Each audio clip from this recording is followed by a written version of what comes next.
Hey everybody, welcome back to the Tribe of Nerds. Coach Drew, Jonathan, Eric, and I are here one more time for at least for a couple months for Survivor 1 through 50. We're talking about Survivor 49, and I'm really excited because we get to talk about one of my favorite players that is also on 50. Of course, the man, the myth, the legend, RizGod RizGod Baby. So I'm excited to talk about him and everything else that goes into this season. But let's kick it off. Why did you guys want to discuss Survivor 49? The floor is open. It's Yeah. like, where do we even begin? I mean, I think 49 is interesting in the sense of like how once 48 ended and we shifted into this, I think nobody like it like I think Kyle, like, what am I trying to say? But he wasn't the latest winner long enough for the spoilers of this season to get revealed literally within 24 hours of like Savannah and Rizo, and like everyone's like freaking out, and it's like, well, we're going into Survivor 50, and I'm like, so screw 49. We're like, and I think 49 is just like, it's interesting to talk about it, even though it is extremely overshadowed by the current season that is airing right now, and how this almost seemed like a plug season to get you prepped for 50. But interested to talk about Savannah and Rizo and other characters that pop up in this season. Yeah, absolutely. I definitely agree with that. That like even rewatching it and seeing all the scenes for 50 after 50 has started, it's like it's really funny to see that. Yeah. So, Coach Drew, what about you? Why did you want to discuss Survivor 49? Going off of what Jonathan said, this is our most recent season with an all-newbie cast. It is the end of the post-COVID seasons, and for good and bad reasons, this season is very watchable, and it's very interesting going off what Jonathan said of, because we know that 50 is coming and everything that comes with it. It's interesting because this is not the first time that a season, like an all-star season, has been announced when another season is airing. I think the big difference is like the big difference is how far social media and the internet has gotten, even since Winners at War. Because Island of the Idols was what it was, but it wasn't Winners at War that made Island of the Idols what it was, because we have Pearl Islands that comes before All Stars, and I feel like more people watched Pearl Islands and also, I don't have any numbers to back that up, but I just feel like that's the case.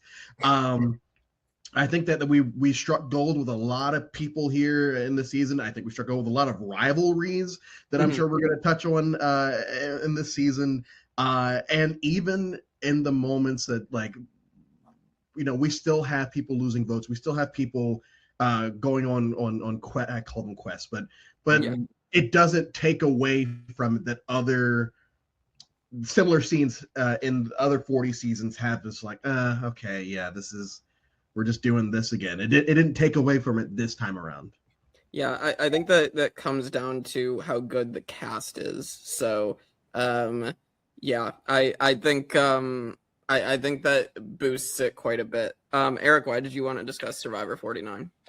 I think after 40, I liked 48 a whole lot, and I remember seeing the preview for 49. I'm like, who is this RizGod clown? And it's like, let's just get to 50. And then the season started, and we could talk about it, but pre-merge is not very good in this season. But the great thing about the season against 48 is I think 48 lost some pretty good players early, and I feel like 49, all the pretty good players got to the merge. Yes. And it made it for a hell of a merge. It ended up becoming a really entertaining season. Outside of just RizGod, I think I've said it a couple times, but I'm a big fan of Jawan. So I thought he was very, very entertaining, and also really low key one of the coolest intros to a Survivor season. His quote at the beginning of the season, I got goosebumps watching it for the first time. I watched it again and I got goosebumps. I like how they kind of did a little bit of a ooh, what's he talking about? What happened? And then the story starts. So I thought it was really cool. Yeah, I agree. I think the editing this season also got better than some of the last few. I feel like they knew how to tell the story. Even the things they throw in are that seem seem like jokes, like 3 boys on a bench matters because then you get 3 women at the end. So I think like just small things like that are just really fun to go back and be like, okay, so this is what they were intending to do. Mhm. So yeah, It's a good time. It's a good time. yeah, Mhm. I'm excited to talk about it. And I will say with RizGod, I wasn't gonna be the biggest fan going into the season when like the cast was revealed and you had the trailer and you had this guy calling himself the RizGod.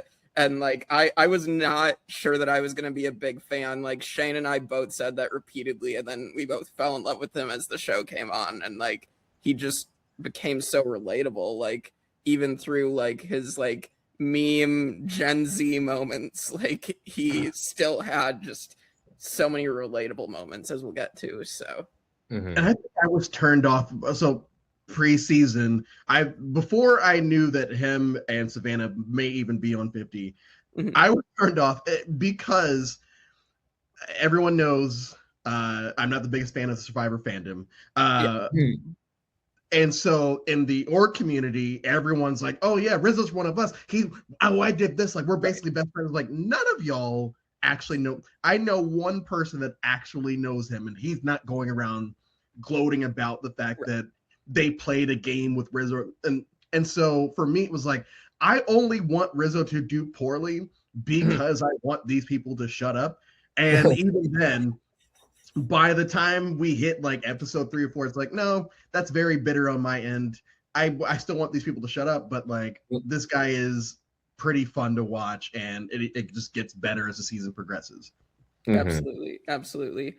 Well, let's get into the season. I think the first thing we need to address is the pre-gaming that happened in season 49, because this we've never gotten anything that came out quite like this, of like all of a sudden 2 people got booted right before the season began because of pre-gaming, which led to MC and Jason, the alternates, filling in right off the bat, and like they pull back the curtain on that. And then, you know, we get postseason, we get more tea of like more people might have been pre-gaming, which if you look at it and you look at specifically the Kelly tribe, like you can kind of tell that maybe there was some pre-gaming with some of those people. So, I mean, what were your guys' thoughts on the pre-gaming here? I didn't hear about any of the post stuff until after the season occurred. But obviously, when we were watching this live, and like 2 people were removed because they would not shut the hell up, and they had like no shame about it. And I'm like, listen, guys, like they're already out there, and it's like you get caught once, okay, shit. Like I think that would scare anybody all the way out there that's on the verge of playing to be like, listen, if you get caught again, you're not playing. But the fact that they were like, no, we're just gonna keep doing it, and it's like, well, you're fucking out. Like, it's like you're out of here. You're fucking out of here. Like, we're serious about this. And then 2 new people come in, and it's honestly the right people to play at the time. But yeah, pre-gaming, it's an anomaly. It's a very interesting. When is it good? When is it not good? Should it be allowed? Should it not be allowed? I feel like it's a very hot take element of Survivor that nobody wants to happen, but it just happens, and you have to make the most of it. I wish that if people were caught pre-gaming, and once they get into the game, it's like, we know you're pre-gaming, so we're going to intentionally separate you from the people that we know that you're pre-gaming with. You have to work for it now, because I appreciate your effort from doing this before the game, but like as we're going into the game, if you're really that good, then you won't need to worry about it, right? Yeah, like exactly. It's just, yeah. There was so much going around of like rumors of who was doing it, and like I guess when it came out postseason of some of the names, and then some of the names were denied that they did anything. It's very, very interesting. So yeah. Well, and the most famous duo in the history of the show, season 8, they pre-gamed. Yes. And you see how it worked out for them, but there is the other side of the coin of, just because you pregame does not mean that you actually work with those people in the game, because if you look at season 8 again, a lot of people thought they were going to be working with Rob, and they weren't working with Rob, or Rob wasn't working with them. Right.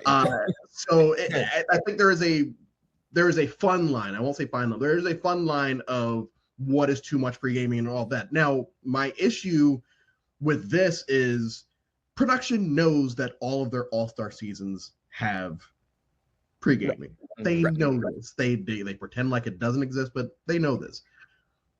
I'm not saying let the newbie seasons do the same thing, but a leash, like within reason. And we don't know how egregious it got, and it does seem like it may have gotten a little egregious. But give them a leash. Let's just see how much this actually impacts the game. Mm-hmm. I actually, that's true. I actually disagree. I think I think on a newbie season, like I don't think there's any stopping in or inserting player season.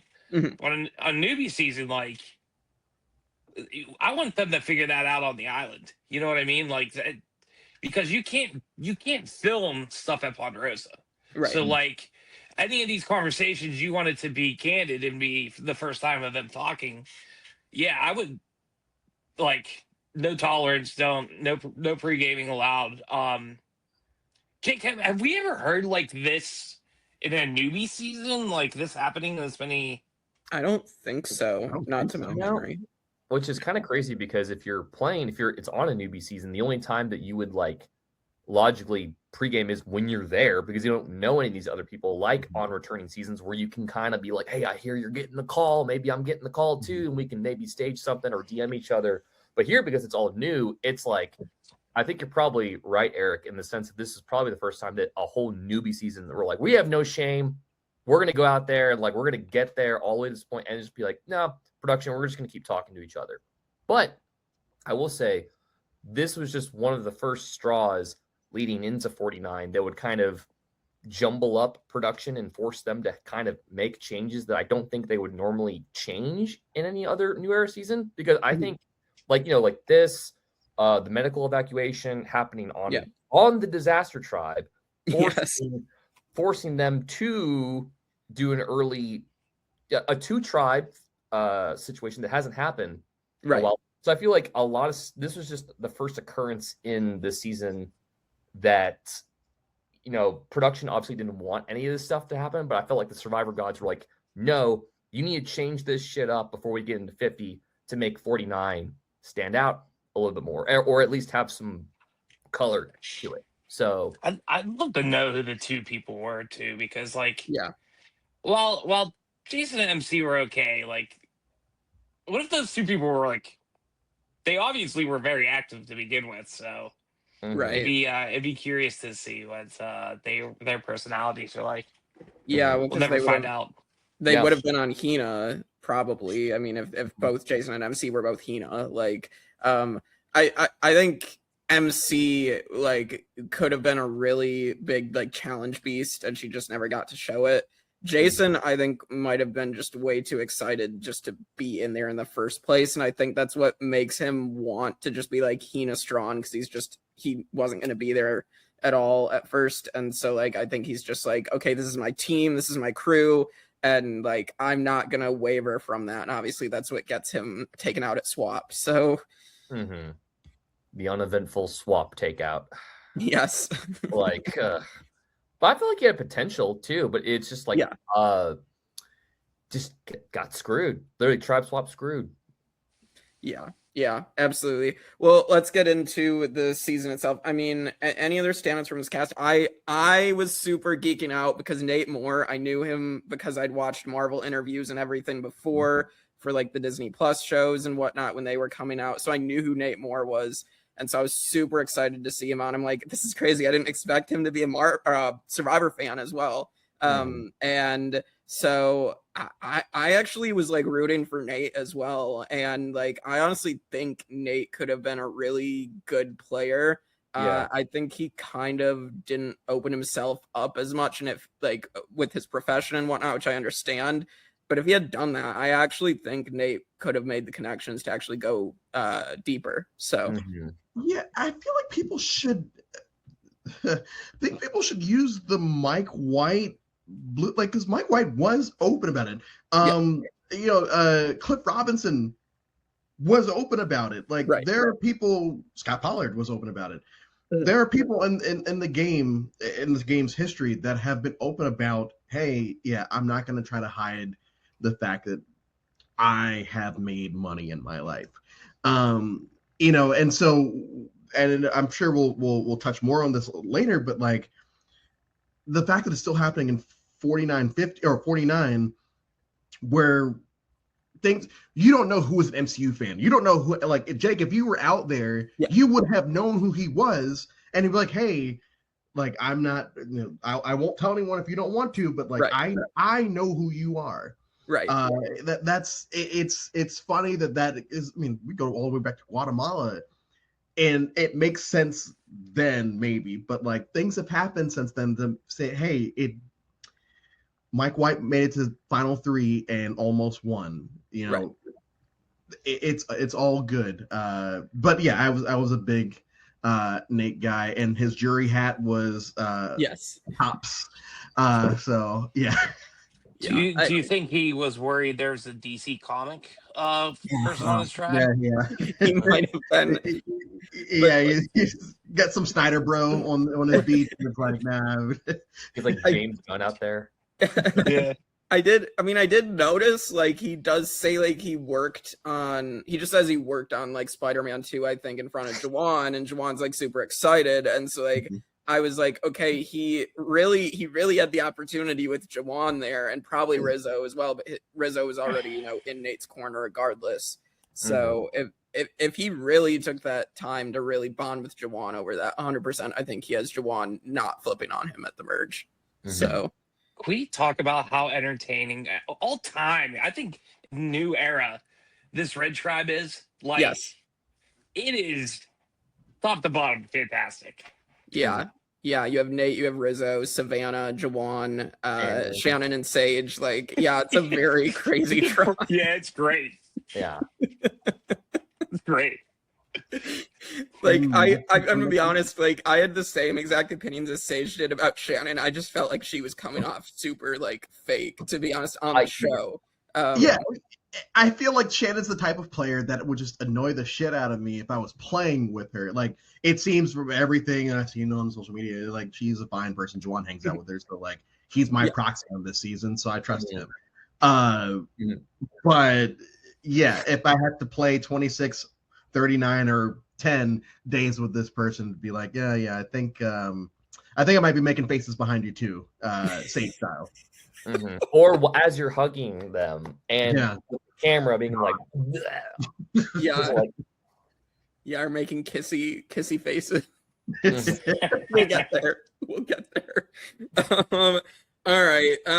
So we get the season opening up. We're gonna get our first journey, which is RizGod versus Alex, and this is where Rizo is going to use the strategy of copying off of Alex to end up beating Alex. And I think this is just such a funny moment because, like, Rizo knows he's bad at puzzles, but he ends up using a strategy and Alex can't get the challenge done. And so this was pretty crazy because I really thought Alex was smoking Rizo as well, and then he completely uses everything he can use against Alex here.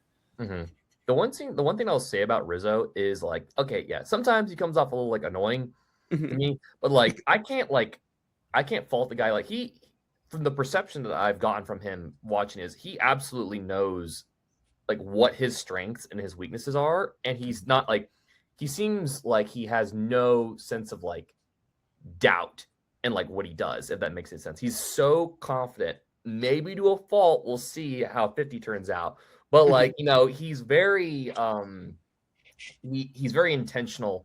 He's like, oh, I know I suck at this, so I'm just gonna go do this, and then he knows how to maximize his strat. As annoying as it is sometimes, but I'm like, dude, the guy's already played twice, and he's not even like he's younger than us, Jake. He's played twice already. Like, I mean, like, what are we doing? Like, so he knows what he's doing. So it's like, okay, he knows how to maximize his strengths instead of being like, well, I'm not good, and, like, he's like, well, I'm just gonna cheat.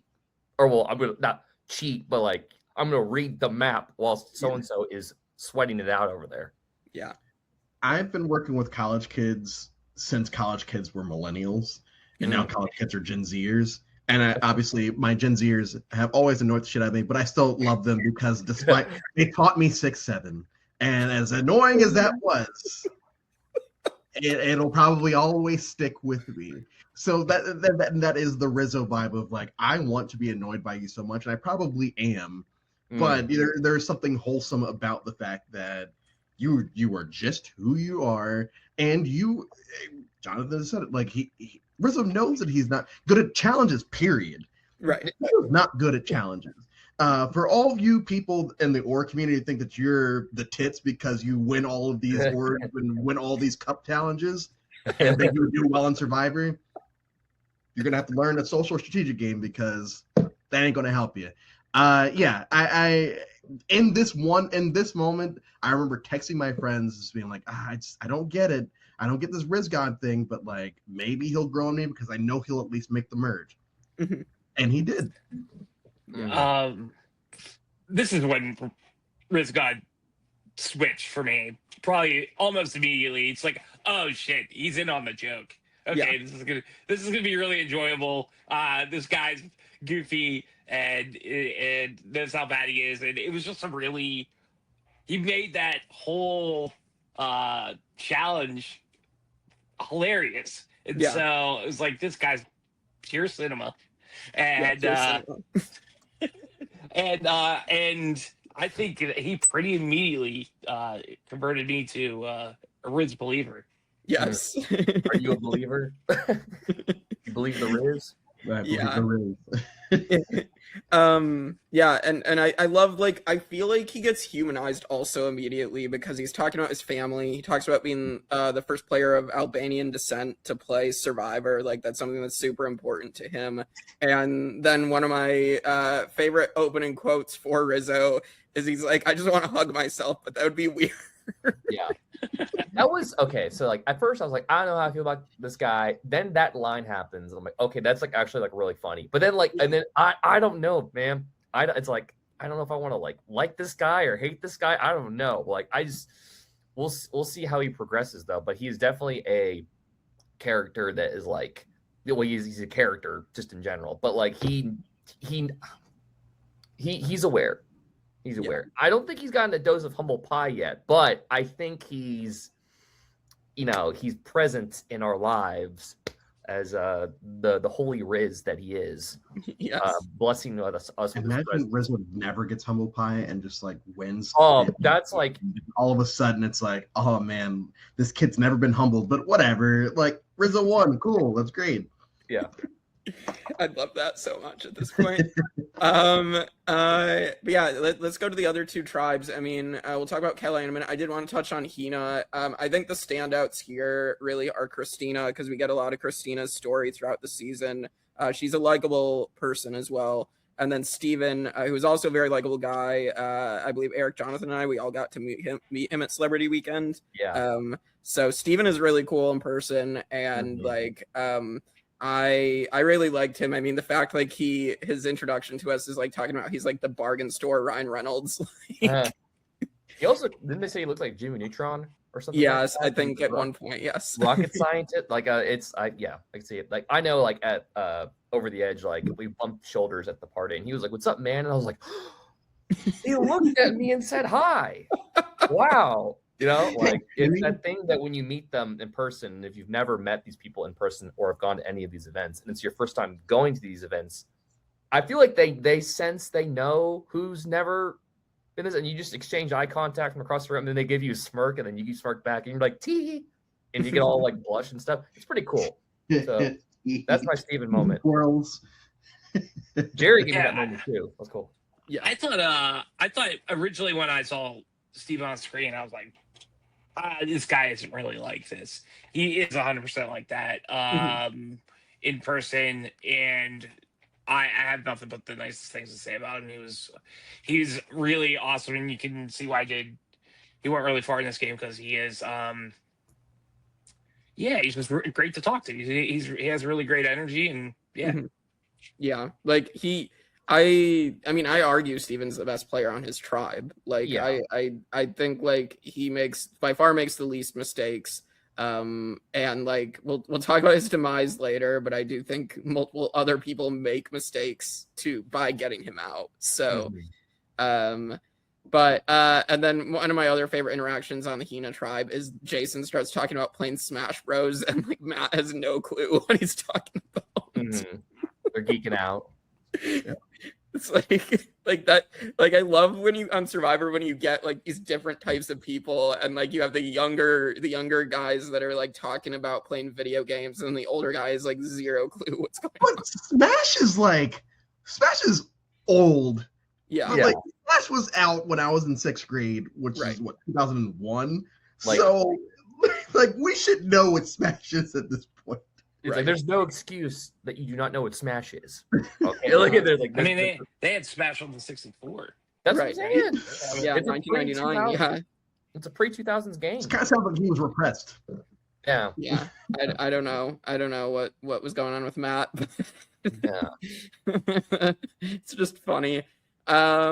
But yeah, then let's get to the Kele tribe, and we have talked a little bit about the pregame alliances. It seems like that's kind of how Alex and Jake and Soph that they ended up coming together.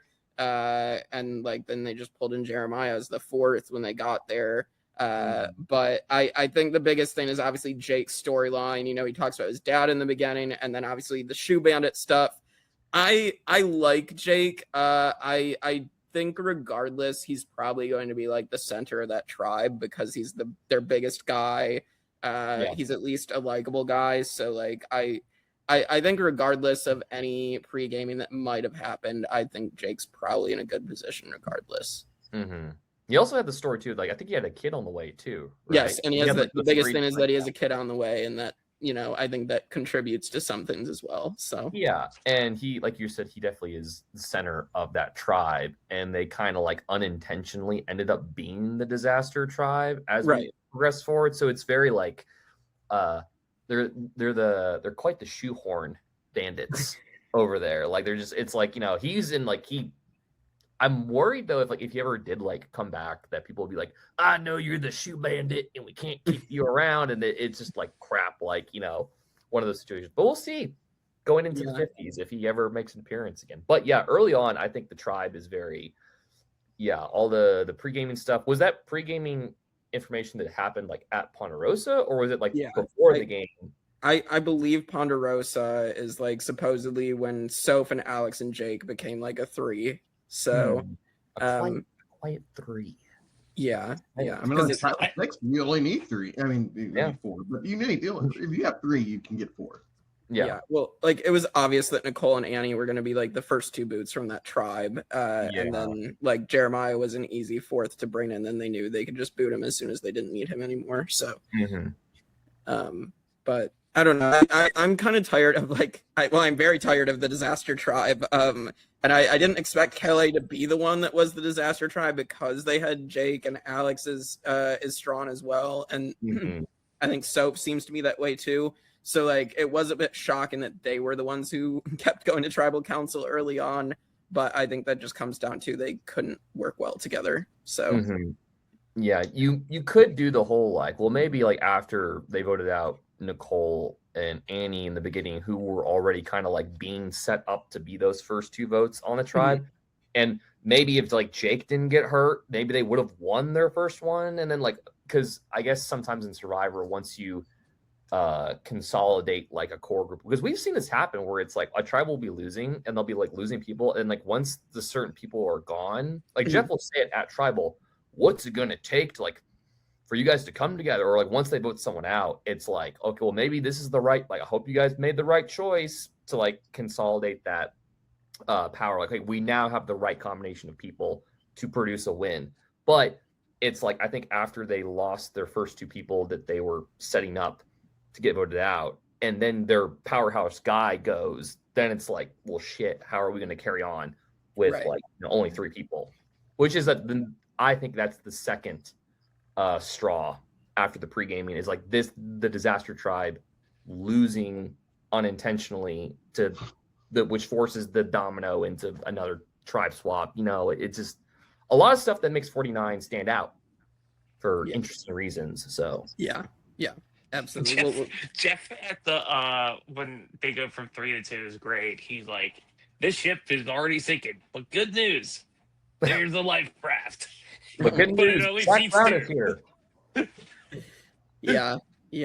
I don't know. It's just like I was listening to actually a tribe ranking video today on YouTube, and they said Kelly was one of like the most boring tribes. So I mean Jake is probably the biggest source of entertainment. I will say that. Yeah. I remember we also made the comparison to like I don't know if they brought it up in the season, but remember we were like, oh, like they're the new Matt Singh. Like, Yes. so we haven't seen this since like 25, right? Or something, or well, 46 kind of, but like nothing this this much of a catastrophe since like, Philippines, since or Matt whatever, Singh. which I thought was interesting because they're like, ooh. Right. I would say 45 and 46 were like before this as well, but yeah, I would say this is the most like Matt saying yes. Mhm. So Not just because they're wearing blue. yeah, not just because they're wearing blue, but So is Jake Russell Swan or not? I guess Jake is Russell Swan, so that makes Alex Malcolm and Sophie's Denise. I Yeah. guess. This is a bad spinoff. This is a bad spinoff. I don't like this at all. I want the old cast.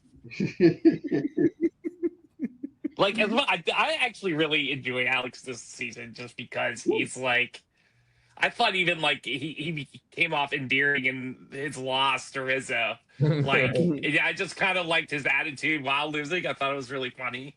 He's like, come on, Rizzo, hey, the whole time. And Rizzo's like laughing like Wario as he's like getting ready to win the challenge. Yeah, I think his demeanor throughout the season was really funny. So I liked Alex a lot. Same. Yeah. Well, do we want to hit on we can hit on the Jake snakebite thing since we're on this tribe, and then we can bounce around a couple other things in the pre-merge.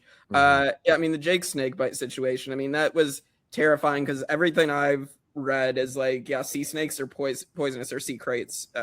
Like I was like, that's not good, and I've actually never heard of a dry bite before, so I was like, wow, that's incredible luck that the one bite he gets is like a dry bite, and you know, he's going to be fine. So I was actually nervous. I figured he wasn't going to like die because obviously there would have been a big thing about it, and the show probably gets canceled. But like I was like, well, how is this? Are they gonna have to like suck the venom out or something? And no, and then it's dry bite. And so it's like, okay, well that's a relief at least. And at least Jake gets to go back to his newborn babies. So like in a way it does work out for him to go see his son, but it's still sucky way to lose someone. Yeah, especially with that type of snake and like how venomous it is. And they're like, when them saying how like even the locals were like shocked because they're like this never happens here. And it's like that type of snake, and it's a dry bite, and it's like they usually don't do that. They like, or if they do, they'll just nibble and then they'll go away. It's kind of like a, hey, get out of my area. Second time I come around, I'm actually gonna like pump you full of venom kind of thing. But then that again, unfortunate circumstance for Jake, but at least he was able to get home in time to see the birth of his child too. Right. But then I think they also were talking about how like he was like, well, I don't know if that was the rumor, or because he got like sustenance in him when he got back, they was like, well, you're already kind of replenished, and it's like he got bit. We don't want to send you back out there, and it's like let's just go the route that we're already going down. Yeah, I think this is one of the most questionable evacs in Survivor history. Yeah, I mean, I don't see why you can't like evaluate him for like a day and send him back. Yeah, well, I know Australian Survivor does a thing where they do 24 hours, and then like if you're fine in 24 hours, they'll put you back in the game. It happened to King George. Like King George got let into the game, back into the game after 24 hours in Heroes versus Villains, and like they probably could have done the same for Jake. I honestly do think probably part of it is like at that point he's like shell shocked, and like he's talking about how he wants to be able to see the birth of his son, and I honestly think it's part of that, honestly. Oh yeah. I could have died. I wasn't going to, but like I came close to a situation where And so I will go with Eric on this one though, because like I don't wear my tinfoil hat on this, but like I will play along with this and say, hey, he was one of the people pre-gaming, so it's like, hey, this is a way of. I mean, sure, I thought the same thing. I thought the same But thing. I don't actually believe that. It's just a fun thing to think about. It's like, oh man, like, hey, we can avoid a lot of bullshit if we just kind of say, hey, you can't be here anymore. Right. But no, it's a shitty situation. You really feel for him in that moment, and it definitely, I definitely miss him and Alex together. Yeah, their little bromance where they go skipping off into the woods. That was really funny, honestly. Just like seeing the two biggest guys go running off together. All right, so let's talk about drama over at Uli, because we're gonna get Jawan versus Savannah, and this is where like we have Jawan's accidentally taken Savannah's stuff, like putting firewood in it and the bag and whatnot. Like I love that Jawan's like just like unintentionally doing this, and he's like, oh shit, I just took Savannah's bag. Yeah. His narrative too is like, man, she hates bugs. What am I doing? Jawan's great. Yeah. I think he's a really great character. Jawan is definitely someone I would like to probably see back as well one day. So he doesn't even though he was kind of like I feel like in the beginning he definitely was not in a good position because there was enough of a majority to get rid of him. But then I'm glad to see that him and his Sage's relationship developed towards like once they actually like got into a power position, they could play the game. Like they're both very capable of playing the game. They're not just people that are going to be like intentionally brought out there to get voted out pre-merge, or they're not going to have false expectations on them. I think both of them may have been brought out there for that reason, but they of course defied the odds and like eventually swung back around to get in a power position to play the game. So it's nice seeing Jawan have like that character arc in the beginning when you have like the majority and they're like, oh, like you already, it's interesting. I'm glad that he figured it out, and I do think he is worthy of coming back in the future too. I like that in this like new era of Survivor, Jeff pretty vocally said that they're not really gonna like edit a villain. But this thing, like Jawan, like kind of like made himself like a little bit of a villain, a little bit at times, and it was like this like funny strategic way. It was just like really, I don't know. I just really enjoyed watching him on the season and thought his narrative on the game was really enjoyable. So. Yeah, I honestly thought from this and like him struggling to make fire, I thought they were setting him up to be the fire making loser, honestly, with the edit. So I was actually shocked when we get to his blind side that he's the one who goes out there, because I expected it to be Sage at that point, but we'll get there. So again, good job on the editors. But and then Savannah, I think we have to mention, obviously, like she gets that winter confessional of like, this is going to be the easiest million I ever make. Yeah. Like it's like the Richard Hatch confessional. Eric brought up villain edits and everything, and I've been pretty vocal about, I think the Jeff interview was kind of taken out of context. I just thought he meant we don't want Russell Hantz or Shannon or any of these evil people on the show. And I think Savannah is a prime example of how Survivor still knows how to. Savannah didn't do anything overly villainous in this season, but she is the villain of the season. I agree.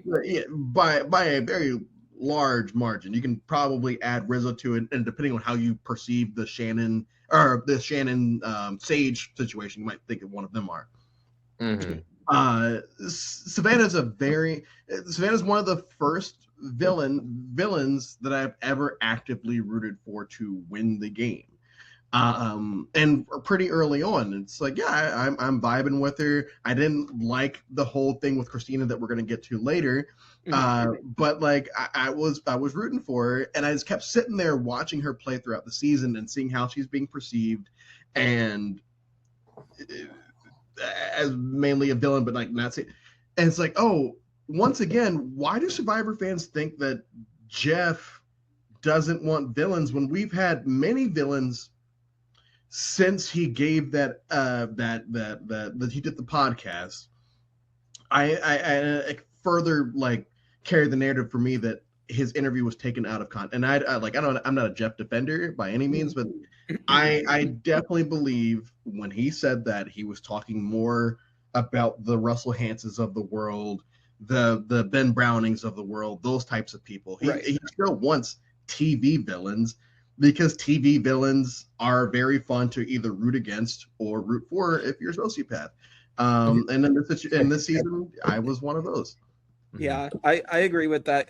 I'm probably one of those that at one point in time was probably guilty of taking what Jeff said out of context. But looking back, I mean, rewatching these New Era seasons, I mean, we got Shannon Ricard, we got Jesse, we got Savannah here. Like, we've gotten villains.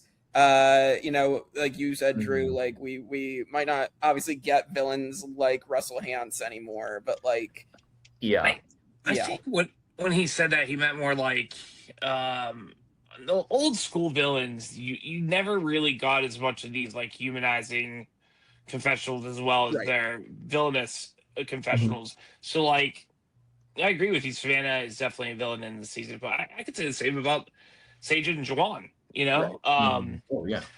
But you also get their goofiness, their funness. Like, you get a well-rounded character while they're still villainous. And I don't think you necessarily get that with like people like Ross or Boss or Rob. It's basically what HBO does with their characters. In almost every show they do, they make them well-rounded enough where you can't just sit there and say, okay, this is the good guy and this is the bad guy. Because they do and say so much, but then all of a sudden they get a backstory where it's like, you still suck, but like I really do feel for you in this situation. And I think that is one of the, you know, I would say a lot of positives that have come post-COVID of, hey, yeah, we're no longer just going to demonize our villains. We're going to have our villains and we're going to say, hey, no, this person is not an actual piece of shit. They're just a normal person that you as fans just like to pretend you aren't, if that makes sense. Right. Yeah, it does.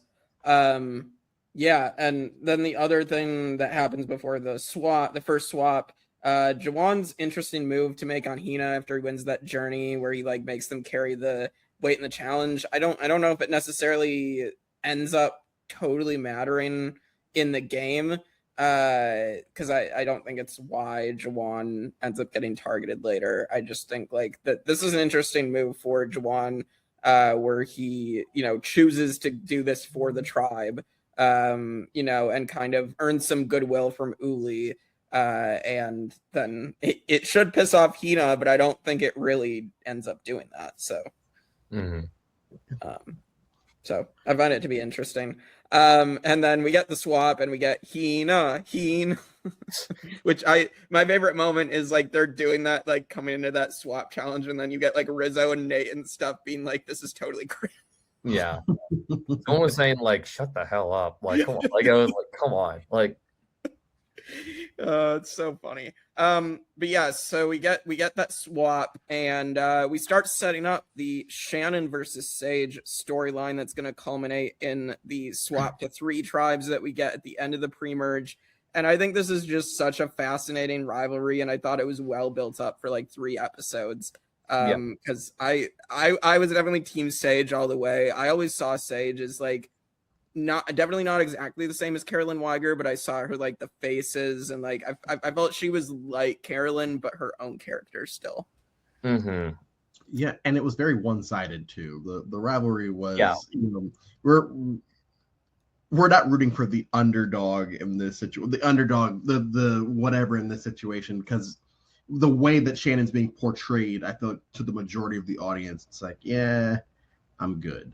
So Sage making her faces, Sage doing her confessionals, it's like, yeah, like Eric mentioned earlier, yeah, this could come off as villainous, and I don't care because Shannon's going there.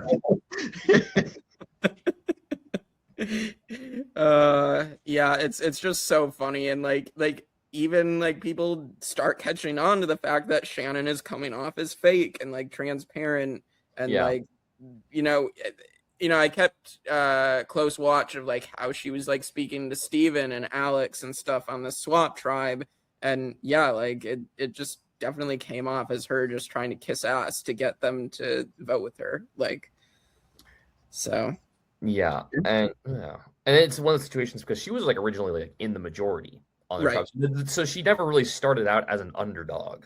Right. Like you're with the popular kids at the table, and you're like going to willingly, of course, because it's the game, vote out these two other people that are on the bottom, and then once there's a tribe swap because of unplanned circumstances, because again another wrinkle in the game that Right. that messes with production. Now she's on the bottom, and then but she's also now you're going to this person being Sage and expecting them to have this relationship with you because you think they're not as in tune with what's going on, and she's like, I'm more in tune with these other people, especially with Sage, and when she starts talking to I believe like she ends up with tribe with Steven.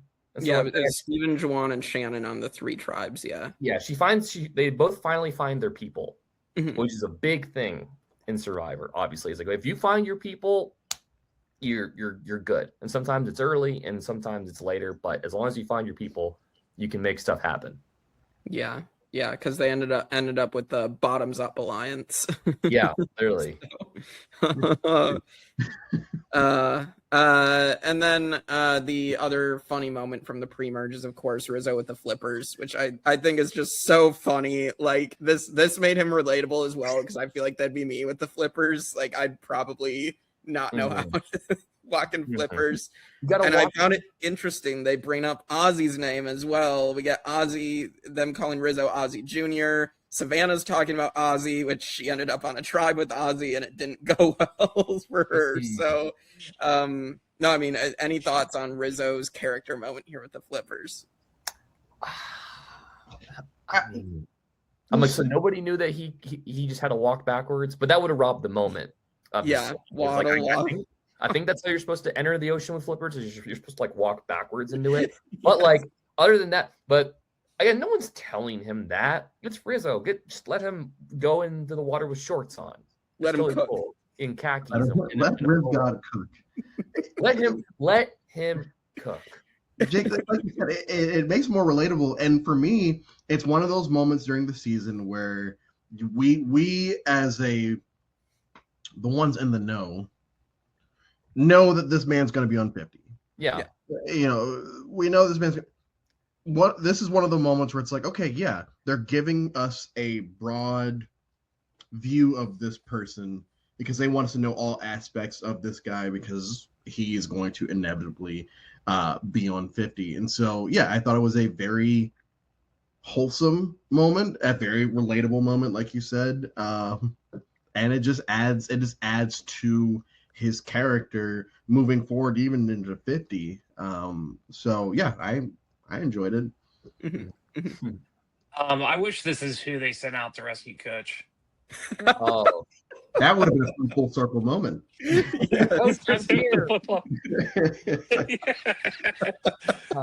My loyal disciple. We need. So I guess we really haven't talked about the chat. So I want to ask all you guys, because for me, it was much later in the season when I found out. I actually was able to avoid spoilers and did not know that 2 players going into 50 until the merge happened. I'm just curious if you guys knew at the beginning of the game. Like, when did you guys find out? Yeah, I knew at the beginning of the game that I knew the spoilers, and I knew everybody was able to deduce that Savannah had basically won because the 3 tribes were released. And so, like, I knew that, and that was a reason why, if you look back in our 49 coverage on the podcast, there is no draft. We didn't do a draft because everybody knew how spoiled, or, most people, us, knew how spoiled it was. So it was yeah, we didn't. It was so fast. I think I don't even remember. Like, I remember like right when we started doing this coverage of the whole series. I think because 48 I think it was literally like as soon as like 48 was over, like just chat blows up of like, oh my god. I don't think like it might have been before that as well. Like just the rumblings like were happening, and it was like people couldn't like keep it a secret, and it was the whole like just Survivor and CBS being like, no, we have to let them know. Like, it's like 49 isn't even out yet, and like 50 isn't even out yet. But yeah, to answer your question, Eric, for me, it was like immediately. Like, it was like Rizo Savannah. I'm like, well, fuck, here we go. And it was like, okay. And so then this whole season was just me being like, okay, well, what are they going to do to end up on 50? That's kind of like how I viewed it. It was like, I need to see how they're going to get there. And maybe it detracted from the season a little bit because I was more concerned about like what those two were going to do. But like, it's just, we'll talk about that near the end. But that's how I figured out that the two of them were going to end up out there. I saw this season as, I don't think any of y'all are old enough. Eric, you might be. When the Lord of the Rings trilogy came out, I had read the books up to that point. And so like, I know what's going to happen in the movies. Relatively. Yeah, they do some changes, but like, roughly this is how it's going to end. And it didn't take away from Return of the King. Because it's like, okay, yeah, some things are different here, but like the payoff is still the same, and you still have the emotional whatever when it finally ends. And I feel like it's the case with this season where I went in knowing really that Savannah and Rizo were playing, and that Savannah probably wins because she's the only on a 3-tribe thing. She has to be the winner on that tribe. And it didn't take away from it, because then it became, I want to see if me personally feels like these two were the tits on this season. And I feel like along with a few other players on the season, it's like, yeah, if I didn't know anything, I would still have them in my top 4 of people to potentially go play an all-star season. So yeah, it was very much that of like, hey, I was almost rooting for anyone else 2 wins to really like throw me off. But when Savannah won, it's like, yeah, okay, cool. I still enjoy this, even though I knew the outcome, and I'm excited to see what her and Rizo do in 50. Well, just Rizo now, but like, yeah, in 50. Yeah. Poor Savannah. Also, though, for Savannah too. So it's like, we'll get to that later. So yeah.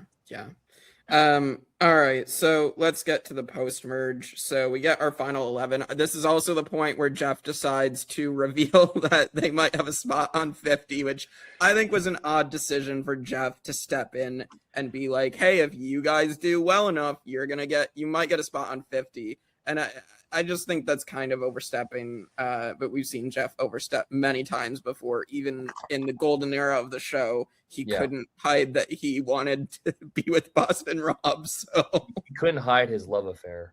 Now he just has no shame. Yeah. Like, yeah. Again, did he make this statement because he like saw how bad the pre-merge was? Wanted to save the season. I think that could be part of it, honestly, is why he said that, because I do think, because I mean, we did get like what Predictable. I mean, Matt and Jason are out. I think that was like honestly a big part of it. So I do remember go ahead. I was gonna say, I remember the community definitely being like upset, because obviously when we watch Survivor, you'll watch like the latest episode, and then there's all like the talk online afterwards. And of course, I know Coach Drew, you're an absolute fan of the fandom. So when hearing like people be like, no, he shouldn't have done that, and I can't believe he did it, and I'm like, I can see how that would detract maybe from the season, but I did see how it was just kind of, okay, now he's like plugging 50. Yeah. It's like, why are we even doing this? It's like, just tell us that Rizo got 4th and Savannah won. Okay. Like, it was one of those things where I feel like they just wanted to rush this season when I feel like they didn't need to rush it. It's not like Samoa going into Heroes versus Villains, or like Pearl Islands going into All-Stars, which was like different. But this was kind of like, I think people were just so ready for 50 and so prepped unintentionally for it that this was like another moment that they're like, well, you guys might get on there if you do good. And it's like, okay, well, we kind of know who's already going to be on there. But I mean, it was a crazy moment. But I didn't think that the pre-merge was going to be like, of course, it's not really well received, but Jeff being like, well, that was a doozy. Like, like now we got to like, well, you guys, here's a little carrot in front of you. It's like, play hard, fuckers. Let's go. Kind of thing. So It was annoying to me because like we cast a lot more super fans now post COVID.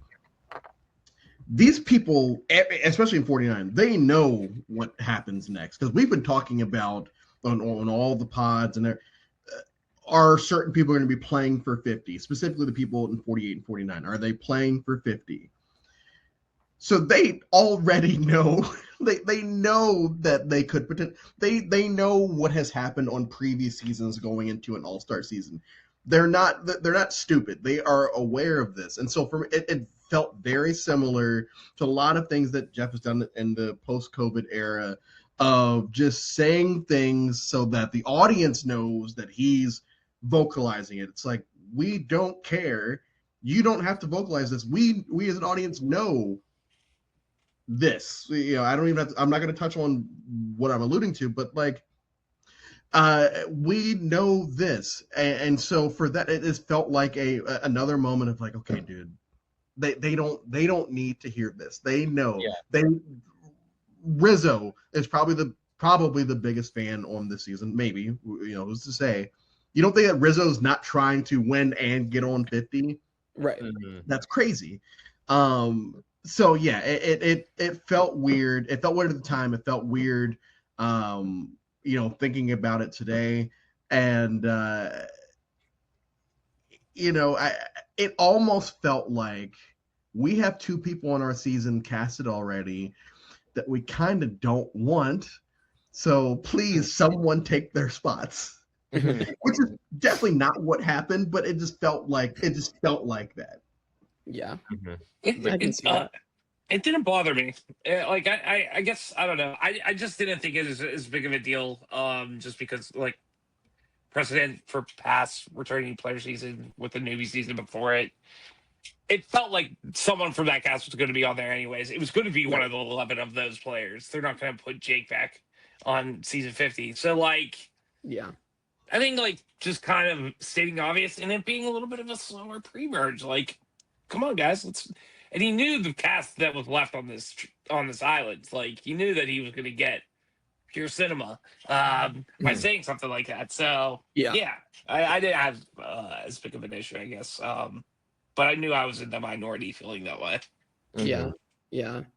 It's funny you say they weren't going to put Jake on, and you still had all the casuals in the comments during 49 that were like, put Jake back on 50. The Facebook moms were in love.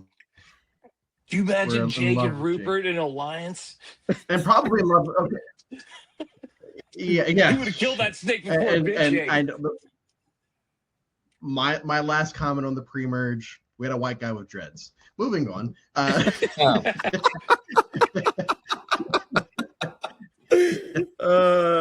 right.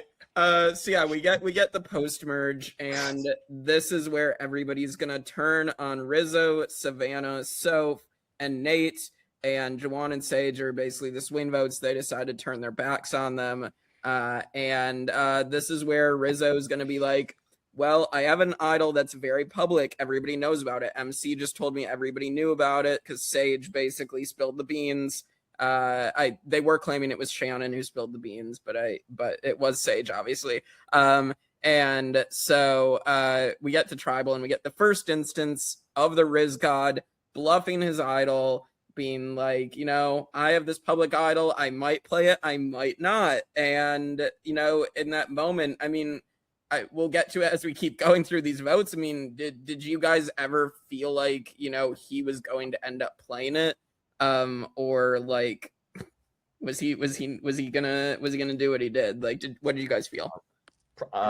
Probably. I mean, like, again, knowing that he's most likely going to be on 50 going this, I'm like, all right, kid, show me what you got. Yes. It's kind of like, show me why you're such a big deal that I keep hearing about. Obviously he's not the first person to like weaponize an idol and like bluff it, but the fact that he does it like every single fucking tribal council is like the most bonkers. It's like him of all people, like I feel like he already came into the game with cocky might be a strong word. Let's just say like he's very, very confident. Yes. And then you give this kid a weapon. And then it's like, shit, he's even more confident now. It's like, no. Like, and then you put him on a great tribe. No. Fuck. Yeah. Like, he's gonna keep going. Like he keeps getting like, it's like he's getting like, I can't fault him for that. It's annoying sometimes, but yes, I think he was going to do something with it, or at least he's going to play it. But I think that was his whole thing with his character was he's just going to keep vocalizing that he may or may not play it. He doesn't need to win challenges. He knows what he's good at, what he's not good at. I'm just going to fucking bluff with this thing all the way to the final four until I can't do it anymore. Right. Exactly. And then other people being like, we got to take him out, but we're not going to do it. And like, we're gonna go for somebody else. We're gonna go for someone else in our alliance. Idiots. Like, what the fuck? Like, granted, I do think. Sorry, I'm taking up too much time, but like, I feel like they're on the bottom for like a night in the morning, and then they weren't really on the bottom anymore. But I mean, you gotta do what you gotta do. Like Savannah was like, I gotta win immunities. You're right, you do, and she did. And Rizo was like, I need to keep fucking bluffing with my idol.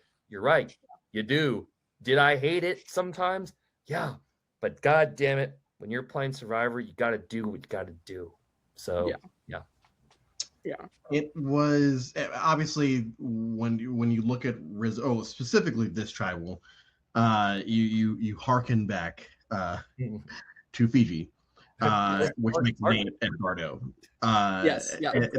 This is the Edgardo moment.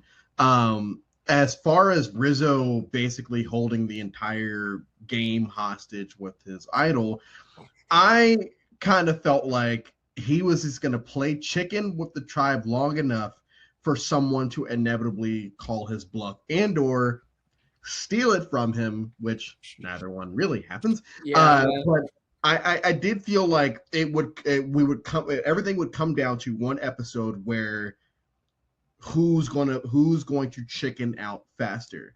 And honestly, I did find it a more compelling part of the season of will he or won't he? And if he doesn't get him to the final three. It got him as close as it did. So yeah, I enjoyed it. Yeah, absolutely. Eric? I like a couple of the iterations of it too, like him going and saying, I'm gonna play the idol, and then it was the fake idol. Like, oh my god, yeah, we'll get there. It's but like he just kept expanding on it. I mean, I don't think it was just necessarily that. I feel like a lot of the times he kind of got lucky with just where the votes were going, anyways. Yeah. And who was getting blindsided that night. But I think if you are on a Survivor season and someone, says, I have an idol and I'm playing it tonight, I'm wearing it, just vote them out because they're doing it for a reason. They're trying to hold on to it longer and just vote them out. Right. I agree.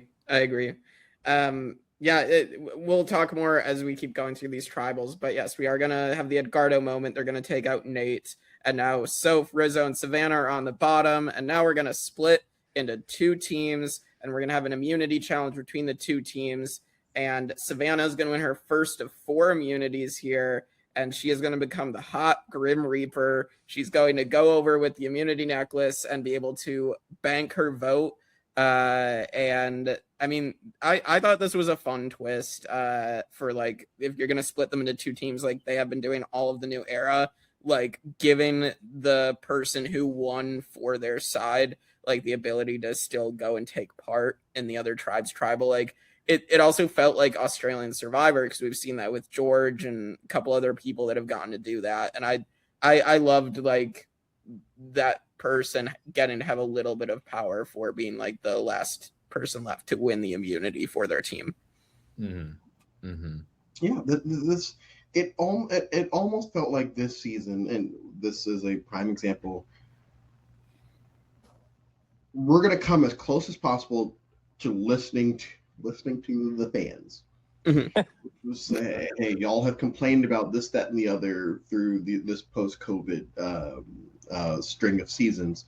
We're gonna, and they tried to do in 48 too, but we're gonna try to do it as close as possible because we want y'all to love this, so that you all watch 50. And I think the numbers are there. Like people watched 49. People Mm-hmm. watched 49. So I feel like this is just one of those moments where it's like, okay, yeah, let's just make a quick tweak to the game, enough where it's compelling to everything. We know the super fans, the whatever, they know this woman is going to be on 50. Let's show this, because I mean they're very notorious for not showing certain advantages of Right. in the game. So yeah, and I know that's jumping the gun as far as like evolution and all of that, but yeah,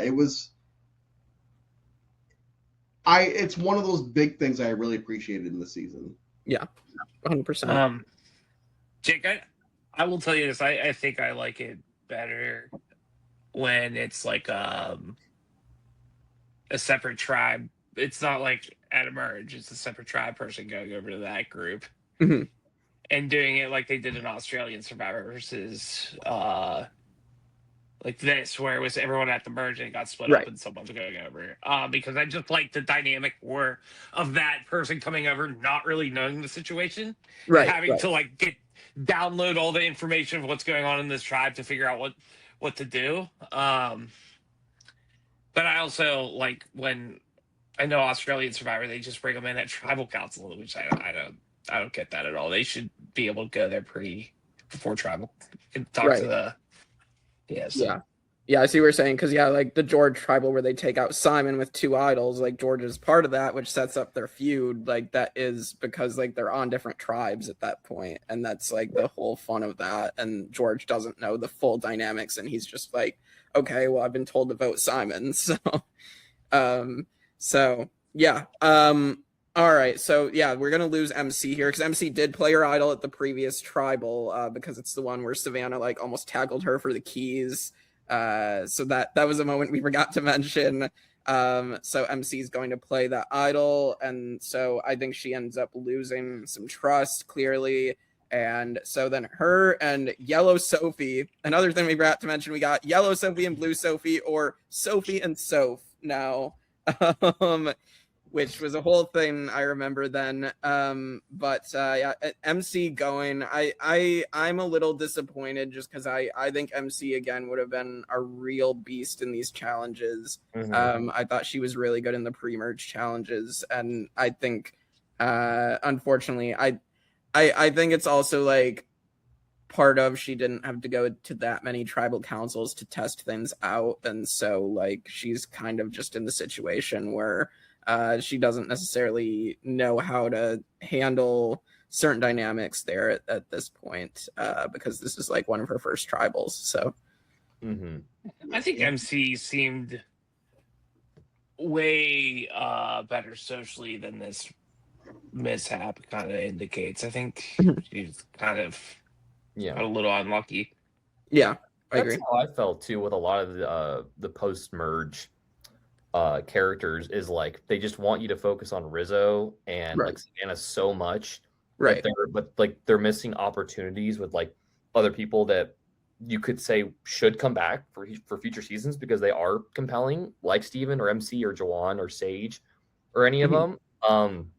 But it was just kind of like, man, they're on the ball with certain stuff, but it's the Savannah Rizzo show for the most part, and everyone is just kind of there to like funnel their story or whatever. But like, it's just a crazy situation, I think, for the most part. There's a lot of potential though with a lot of the post merge characters. Right. Yeah, I agree completely. So then, I mean, that's going to shock everybody when they come back to camp and MC's gone, and which lets Sophie know, like, hey, I was clearly at the bottom, which, like, bad on the other players for basically letting Sophie know, like, she wasn't in your plans. Like, I feel like they definitely shouldn't have reacted in that way, but it's also shocking because MC, arguably was in a better position than if this twist hadn't happened. But we are going to get Alex getting booted because he gets caught playing all sides. So I will say with Alex, I can see like he had some like potential in the game, and I'd be up for seeing Alex get another shot just like strategically. I think he could have been a pretty decent player, and like I honestly was wondering how far are this Soph and Alex, like, from this tribe that was a disaster, how far are they going to go together? And so to see Alex all of a sudden get snipped, cut out, this soon was a little bit crazy for sure. Yeah, playing the middle is a dangerous game, and some people are able to get past and so like I was as a fan of someone that the people that play the middle, as someone that plays the middle himself, I love this, but it's like, yeah, this is the downside, is if you get clocked early, it's GG's immediately. It's just like, we're not going to do this. We're not going to let this person kind of let us go. We go all the way back to season 6. But we don't want this to happen, and so Alex had to go here, and he gives props to people and says, yeah, that's probably the good idea to do that.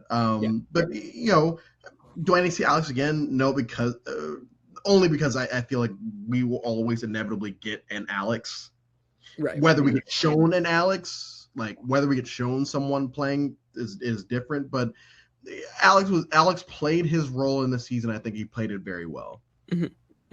Agreed. Any other thoughts on Alex? Are we ready to hit probably my favorite tribal council of the season? I'm ready.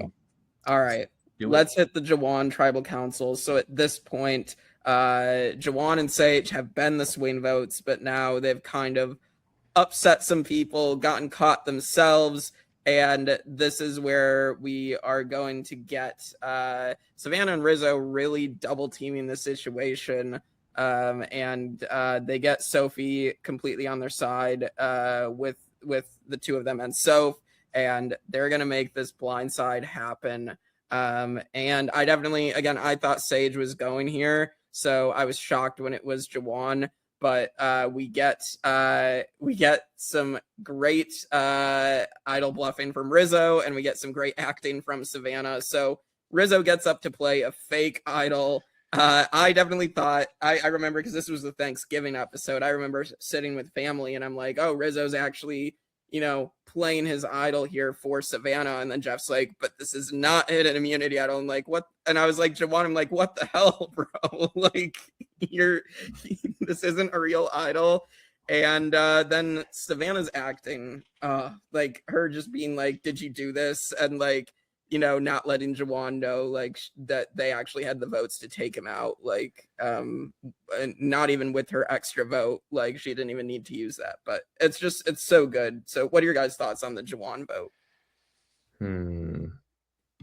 Quite an emotional response from Sage afterwards, too. I think that's another thing that we were talking about. I think Eric, earlier we were talking about how like 48 had like that forced like honor and integrity kind of theme for the season, and how 49 mirrors that with like not forced genuineness or emotional baggage or villainy. I think that was the contrast with this season, was how we see a lot of moments where it's like, I'm being genuine with you, or I'm having this like emotional moment with someone that I cared about that just got voted out, that we haven't seen in a while, like something that you would see in like a pre-new era type situation. But that's something that stood out that stood out to me for the tribal council, was Sage being like really upset that Jawan's going. And I'm like, well, we haven't seen someone like this get really upset about a situation, because usually it's like, oh, you guys, you got me, like you shouldn't have, kind of thing, which is kind of annoying after a while. I want to see people care. I want to see tears. I want to see people just show something genuine or whatever. So it was kind of refreshing, but it was also a crazy situation, being like, Rizo playing a fake and be like, you would play a fake, and it's like, I got you guys, and it's like, I just don't. I'm like, you're gonna be on 50, bro. Like, I know, like, whatever. Like, I don't know. I just couldn't, like, it didn't have that much weight because I knew they were coming back. Like, right. It's what takes the wind out of me a little bit when watching it. But for this specific trial council, it was like, oh, like, well, they duped the dupers or whatever. I felt like Jawan and Sage kind of reminded me a lot of like Ken and Crystal from Gabon, where they were like on the bottom and then they got into power and they got like greedy with it, and then you end up hating them. But like Gabon and this is like are two different situations where I didn't like really hate Sage or Jawan, but it was like, you know, I'm like, okay, well, they were in power, but like Savannah and Rizo were tag teaming everything and were pretending to be on the bottom, but they weren't really on the bottom the entire time. They were faking it, and everyone was kind of, you know, eating it up. So just an interesting tribal. Absolutely. Eric, Coach Drew, your thoughts on the tribal?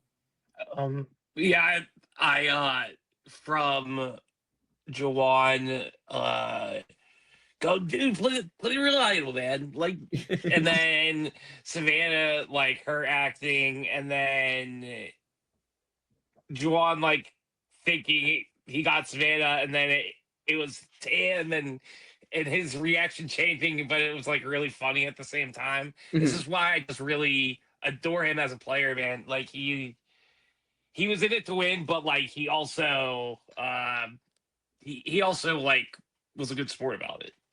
Absolutely. Drew? Yeah. So yeah, it was just a fun moment. Rip to the three boys on a bench. Also, I love that Rizo got to sing a little bit of the campfire song from SpongeBob. I'm shocked they even left that in the episode because they usually get rid of any music right away. So, yeah. So then we're gonna get to episode 11. This is the Sophie Segretti boot episode. But we get Steven's journey. And this is probably one of my favorite journeys, if not my favorite journey in the entire new era. Steven having to run around the entire island, having to memorize the combination. Like, I think that's legitimately the hardest journey that's ever been on the show, and he did it. So props to Steven. Not including anything that's happened on the edge. Absolutely. And like, and this is one of those, it's one of those moments where like it's being telegraphed. This man is screwed. He's done. There's no way he's making it out of this episode. Period. And when he does, even if you're not rooting for him, which I wasn't actively rooting for him, like I was happy he won, but he wasn't on my list of people that I want to win. Hell yeah. Let's see what else will happen now. Because at this point, Purple Sophie had become Yellow Sophie again. Like, because she didn't exist pre-merge. She was basically CGI Brett. And then we get to merge, and all of a sudden, Yellow Sophie is like one of the players. It's like, oh my gosh, like this person, she had a winner quote. So it's like, okay, now we got to focus on her.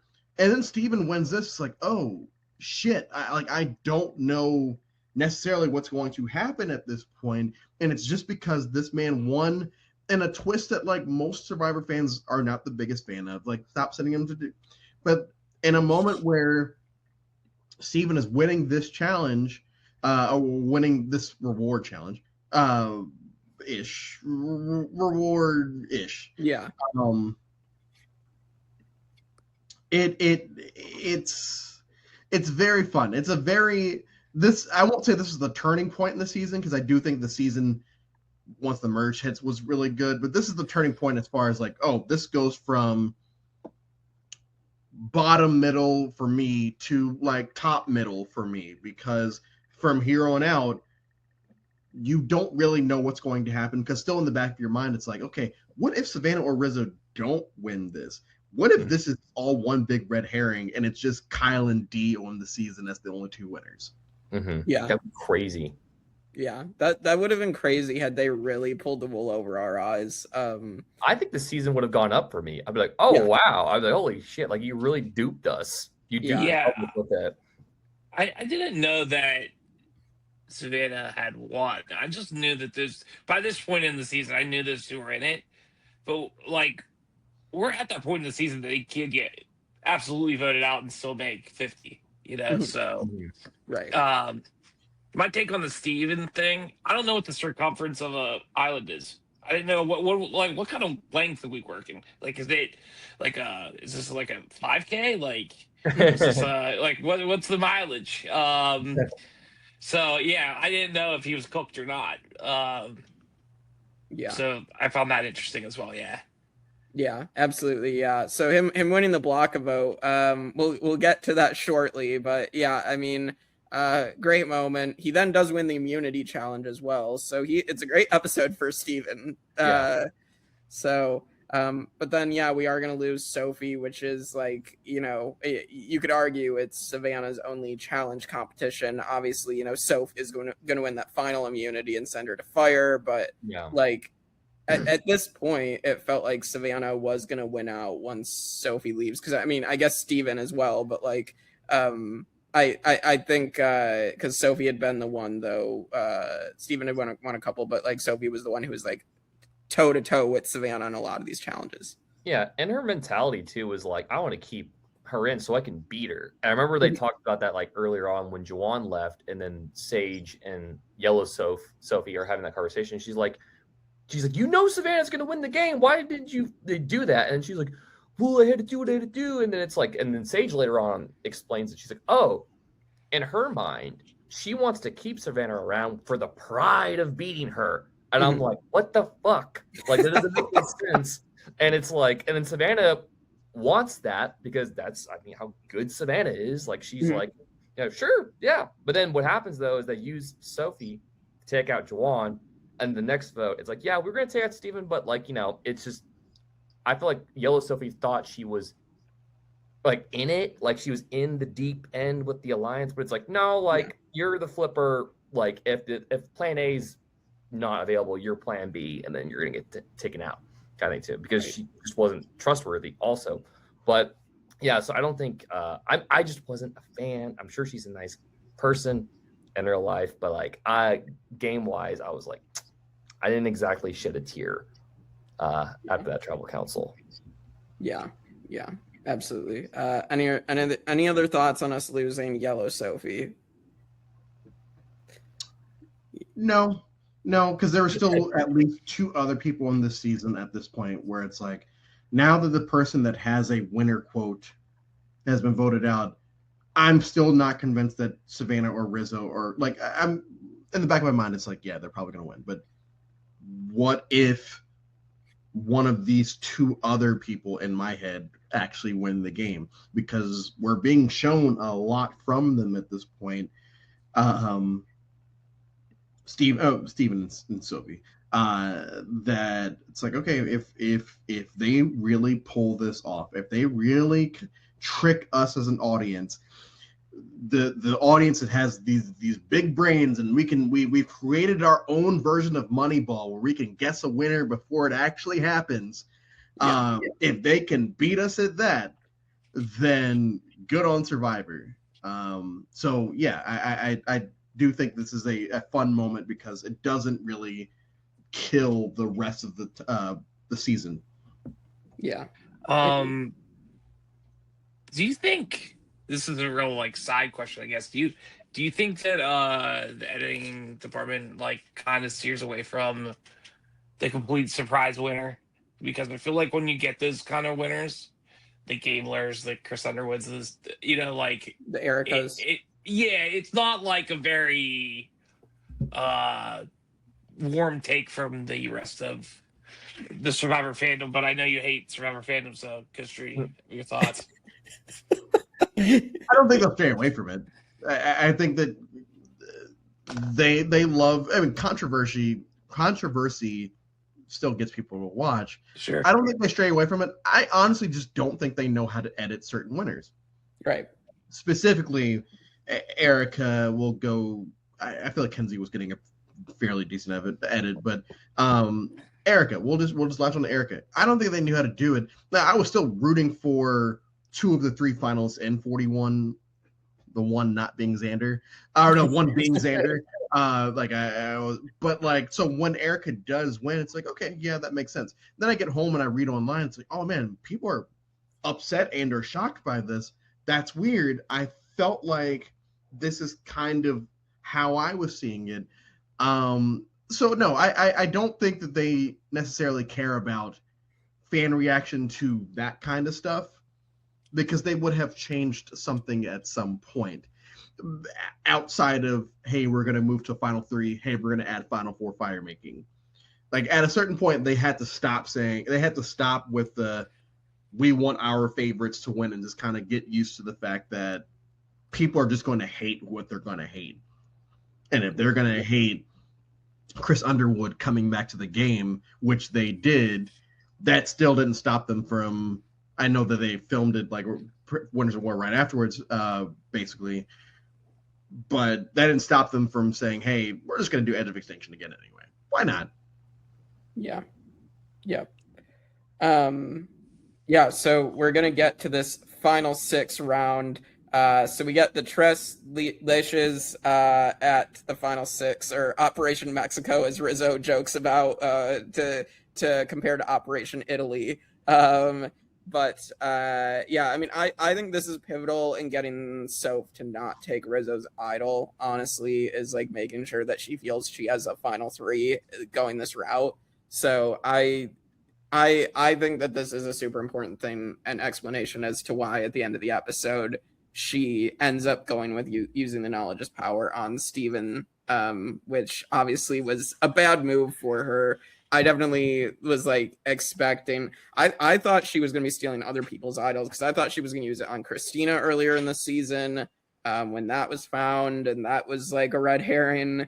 So like I was shocked that it wasn't used to try to take an idol. So I think she might have been a little obviously I know she got like a lot of flack afterwards. Like, it's like, oh, it's a dumb move and yada yada yada and whatever, but like I'm sure I felt like it was a situation where she obviously immediately regretted it, like right after it happened. Like, she talks about it and she's like, oh my God, I should have done that. I'm so stupid. And I feel like she tried to make up for it by sending Rizzo to fire, which was like kind of like a half victory in a way, where it's like, but now you're just going to the final 3 with Savannah instead of Rizzo and Savannah, which, I mean, I guess I would rather take those odds than going with the 2 people that are in my alliance than people are the complete strangers. But like, she's in alliance with people that are full-heartedly be like, yeah, we'll take you to the final 3, but we're expecting you to get 3rd, kind of thing. But it was kind of like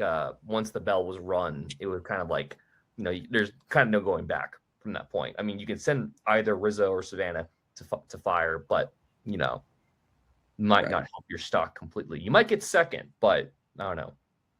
Right. I thought this whole season we were building up for Soph blindside Rizzo. Like, Rizzo finally, like, Rizzo like actually never does get to play the idol, and so just takes it and votes him out. Like, that's what I thought we were building up to. This payoff was about choice B for me as far as the outcome. Like, this is really satisfying as well. Yeah. It's the exact opposite of Chekhov's gun, where it's like, oh man, like, here we are. Yeah, this is it. This is going to come back at some point, and then it doesn't, and that's almost a bigger plot twist that it doesn't come back and do exactly what it feels like all of us felt like was what was going to happen. Right. And I remember in the moment, it's like, oh man, this is crazy that she didn't do this. But in retrospect, it's like, okay, but also as a TV watcher, a person that likes mystery, that was a throw off. That threw me off by it not happening. And so I guess in retrospect, I appreciate that moment, because it didn't just follow the normal Chekhov's what knowledge is power in this situation of this is going to happen, because why else would it be here? So like, bad move, I guess, but as an audience member, I really enjoyed it.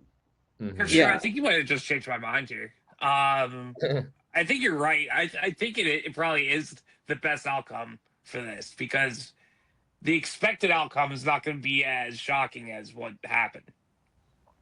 Yeah, I agree with you guys, honestly, and It made it interesting, and it made like that frustrating moment of like Kristina and Sage then voting Steven out on that vote instead of like doing what was best for them. And it's like, why did you both just vote out like your best option of getting that? I mean, Sage still gets there, but like, Kristina especially, this is a really bad move for Kristina because she's gonna go out next.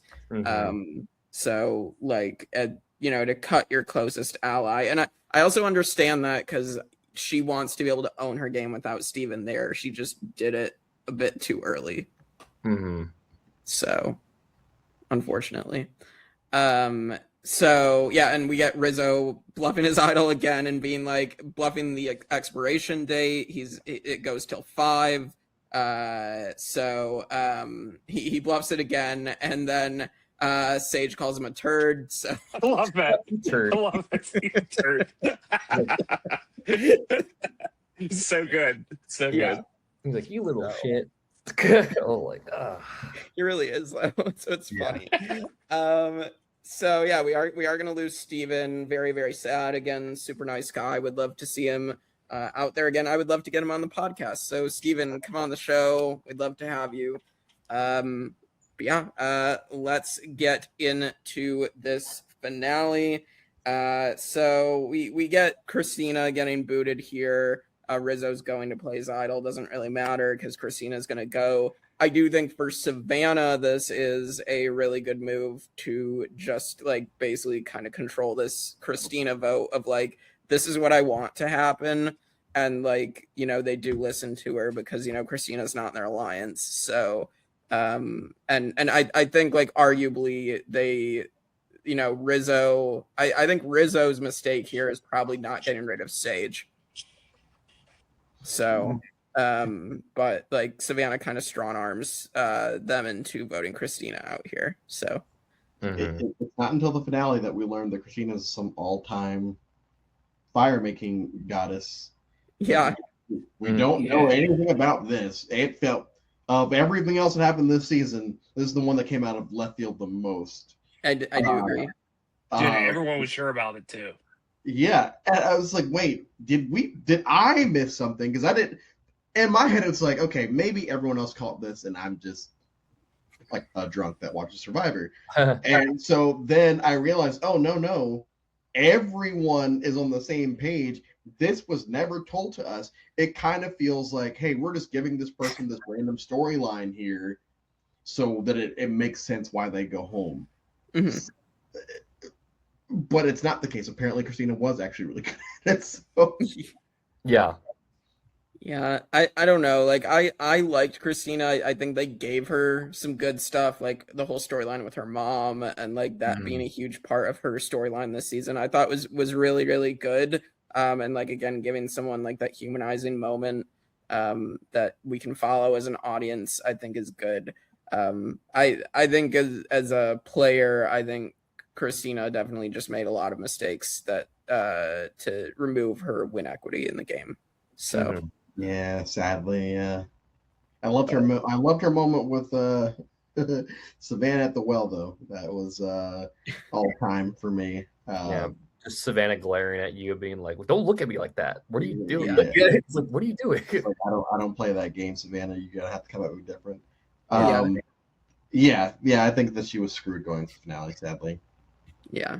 We'll definitely bring up the moment at Final Tribal, which I think is a really good moment from her in questioning Savannah's game, but we will get there shortly. Yeah. We then have the Final Four Immunity Challenge. Soph comes out of nowhere to win it. I definitely expected Savannah again. I actually thought Savannah was going to break the record for women. So I expected that at that point, and then she doesn't win. Soph wins, and now at this point, I honestly thought the whole season, because of knowing Rizo and Savannah were on 50, my prediction was actually that we were going to get Savannah versus Rizo and Soph in the final 3, and it was going to be this really close vote between Rizo and Savannah, where Savannah was going to edge out Rizo. That was my prediction. So my favorite shock of the season is when Soph puts Rizo and Savannah into fire, and then I'm like, well, Savannah's going to win here most likely, but like I definitely didn't expect Rizo and Savannah to both go into fire against each other here. So Should Yeah, you try to bluff the idol again here? Yeah, this idol's a new twist, like in Triple H, I don't where need to make fire out. yeah, stops you from going to fire. It's like if you have this all the way to the final three, you automatically win the game. No votes needed. Yeah. Well, yeah. Sadly, we lose the man, the myth, the legend. Here, of course, you get Jeff humoring RizGod and saying RizGod, the tribe has spoken. I think again, just a great end to his character here. And again, I'm loving him on 50 so far, despite the fact that he seems to be annoying people. But Hey, it's like it was an end for he some. might told me on his side eventually, so Yeah, that we all got that moment. True. We'll have that. We'll talk about that for yes. This Yeah. This one Rizzo going out though, but then him being like, he should have just like turned around and be like, "I'll be back," or something ridiculous, like just him doing something like, "He has risen, he's back." I don't know, like the resurrection of Rizzo. He's risen. Yeah. Well, last time we had somebody saying they'll be back, it was Gabe in 47, and then Gabe has not been back yet. Well, not yet. not yet. Yeah. Games, yeah, I feel like Coach. Yeah. yeah. I don't know. I feel like by the time they do another returning season after 50, Gabe will just be forgotten at that point. Oh, Game. I feel bad. Replace with Gabler. The Ala Gabler, Team Gabe and Gabler. Oh my God, that'd be an iconic alliance. All right. So then we get the women in the final three. First time since San Juan del Sur, as is pointed out. So this is pretty crazy that it's taken this long to get an all-woman final tribal council again. And I will say, I think Sage gives a really great final tribal, despite only getting Jawan's vote. I think she should have gotten more credit for it.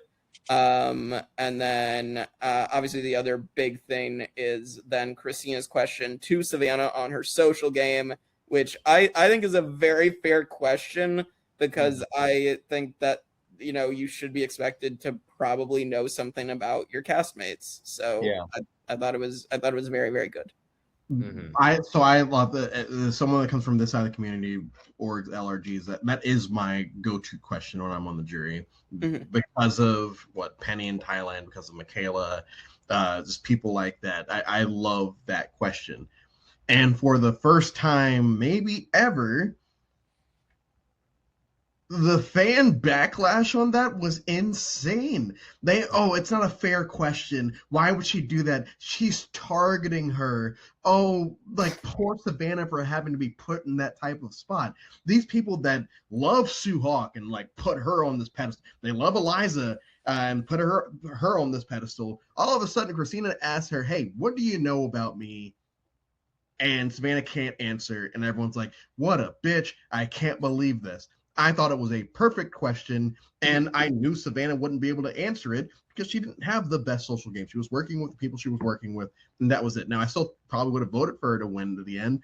But yeah, I thought that was a great gotcha question, and I didn't understand why so many people were so upset over a gotcha question when they love gotcha questions normally.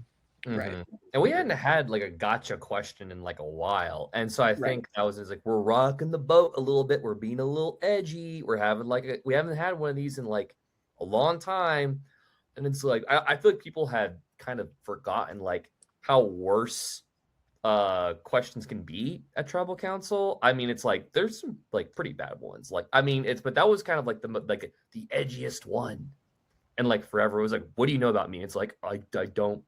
No, it was like, oh, she's so mean. It's like, guys, come on. I loved it because I like seeing just people kind of being like a little salty. Like, it's okay to be salty. Like, I think bring saltiness back in Survivor. Like, come on. Like, it's okay to be like pissed off in the moment, especially because I felt like the emotional side of the game is not really valued as much anymore. People are kind of more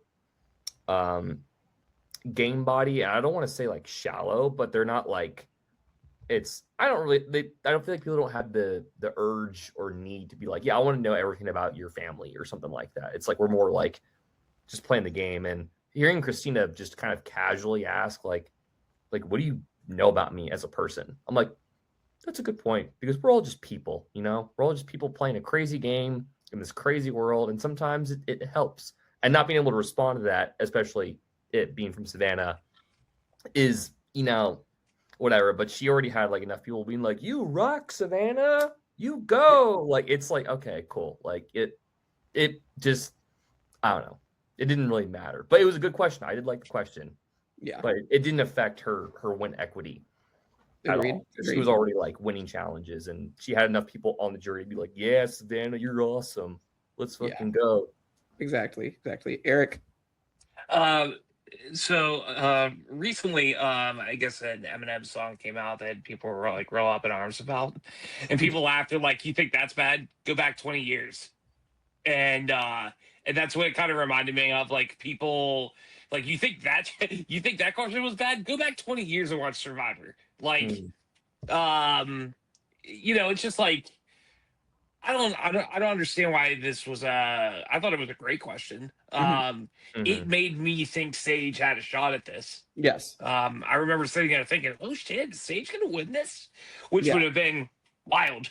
But yeah, I thought it added a really good wrinkle, and I think it pointed out Savannah's flaws in a really good way, and I don't see anything wrong with it whatsoever. Agreed.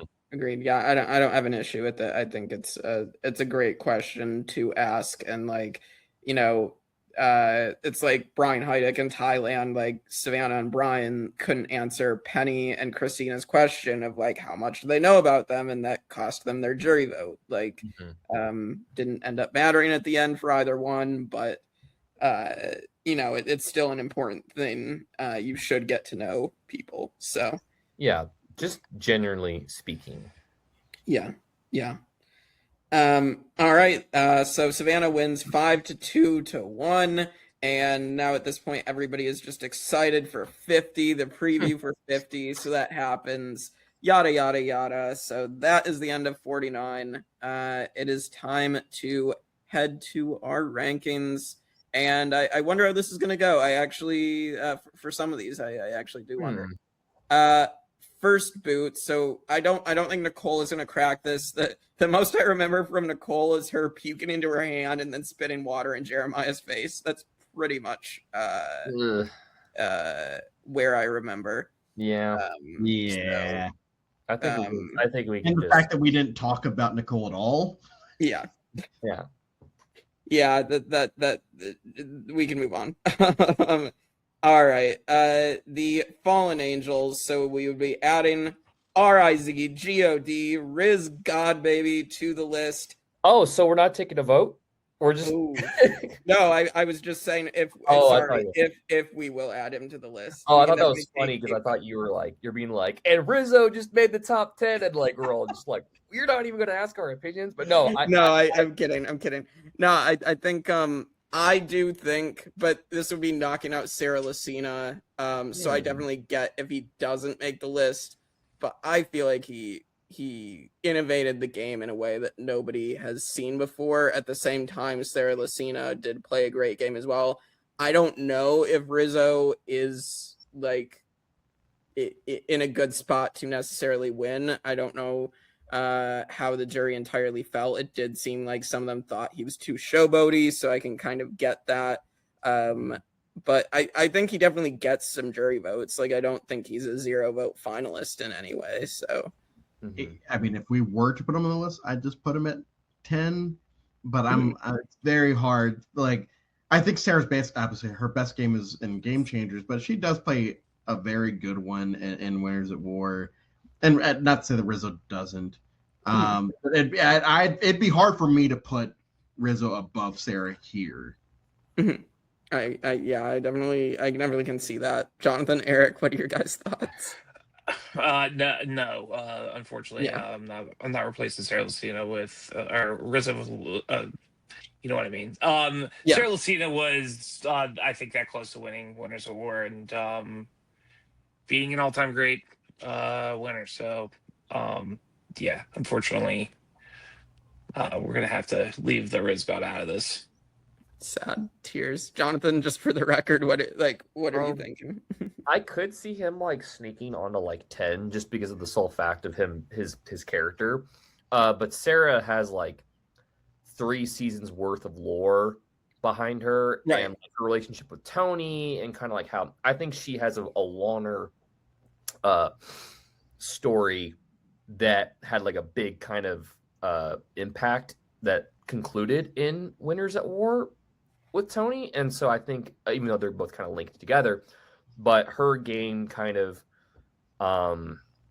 sort of, or I just feel like her placement is, I think, slightly better than Rizzo's just because of the time difference between the two. I know Rizzo's already played two times, so he's getting up there. But I just think in this moment, I feel like Sarah kind of has the advantage because it's Winners at War. Yeah.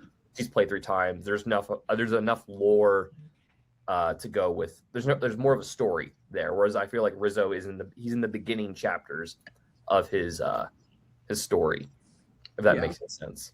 I agree with what you guys are saying. Like, all jokes aside, I mean, like, as much as I'd like to see Rizzo in here, but genuinely talking it through, like, I mean, yeah, Sarah Lucina, I think, is a better fallen angel than Rizzo, unfortunately, at this point. I think in some time, we'll see what happens in 50, but there could be potential for RizGod to be an actual legend as well. Mm-hmm. Yeah, absolutely.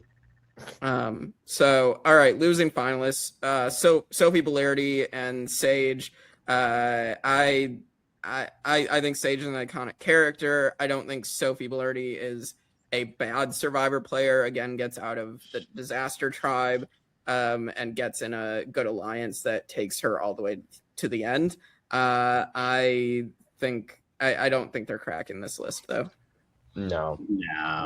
No, Soph's a really great player that aligned with 2 really other great players, and she should be at fault for that. She's just not making this list. Yeah. All right. Winners, Savannah. I personally think Kyle Frazier is the best new era winner. So I don't see Savannah cracking the list. I do think her game, again, being able to play from the bottom and the top is a very good skill. But I definitely think like Kyle has a much better social game than Savannah as well. So I don't think Savannah's going to crack this for me. And that says a lot comparing about like what we now know with 50. Yes. How like Kyle, I think Kyle's placement on this list is really good because of the fact that, you look at 48 and you judge him off that win. Maybe he couldn't do that without Camilla. We get to 50 and we see, he is good enough to do that on his own. And the fact that he had everybody on his tribe eating out of the palm of his hand, and he was so charismatic to bring everyone in. He was in such a good spot. It just sucks that he got medically evacuated early, because I think he was the only winner that had that win equity to actually have a second run at this. And we look at Savannah, who won 49. She gets to 50, and she gets eliminated 3rd in the game, like from a straight up vote, because people feel like they can't trust her. And so I mean, like right then and there, 2 winners coming in, and one group wants to work with a winner and one group doesn't really get the vibe.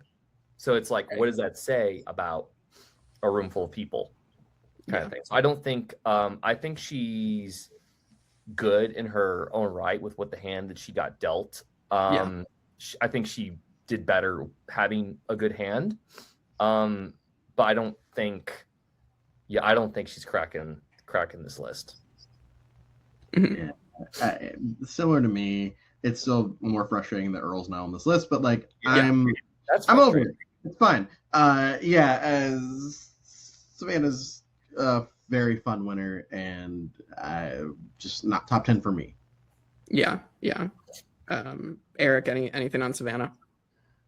I like Savannah's game. I mean, it was. I think we lost like some of the stronger players right towards the end of the game. Right. But Savannah, I think, is a decent winner. I wasn't mad that she won, but I don't think she's one of my top tier favorite winners, and I don't think she cracks this list. Yeah. I like Kyle a lot, and I love 48. So Yeah. And I will say for the record, with Earl, I have him in my top 5 winners. So I would have loved for Earl to be on this list as well, but sadly. It's all right. I'm over it. I'm over it. I'm just looking at the list that you.